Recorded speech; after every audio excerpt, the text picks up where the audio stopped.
ಗಾರ್ಡನ್ಗೆ ಸ್ವಾಗತ. ನನ್ನ ಟೊಮೊಟೊ ಗಿಡಗಳು ತುಂಬ ಹೂ ಬಿಟ್ಟು ಕಾಯಾಗಿ ಎಲ್ಲ ಹಣ್ಣಾಗ್ತಾ ಇದೆ. ಈಗ ನಾನು ಆ ಹಣ್ಣುಗಳನ್ನೆಲ್ಲ ಬಿಡಿಸ್ಕೊಳ್ತೀನಿ. ಇವತ್ತು ನಾನು ಅದನ್ನು ಹಾರ್ವೆಸ್ಟ್ ಮಾಡ್ತಾ ಇದ್ದೀನಿ.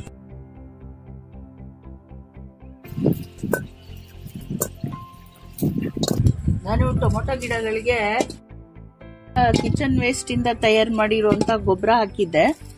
ಆಮೇಲೆ ಕೋಕೋಪಿಟ್ ಹಾಕಿದ್ದೆ. ಮತ್ತೆ ನೀರು ಹಾಕ್ತಾ ಇದ್ದೆ ಡೈಲಿ ಅಷ್ಟೇ. ಅದಕ್ಕೆ ಇನ್ನೇನು ವಿಶೇಷವಾದ ಆರೈಕೆ ಮಾಡಿಲ್ಲ.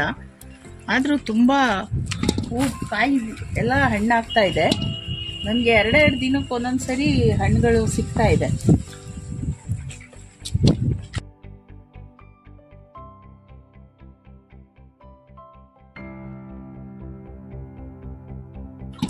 ದೋರಾಗಿರೋದನ್ನು ತೆಗಿತಾ ಇದ್ದೀನಿ.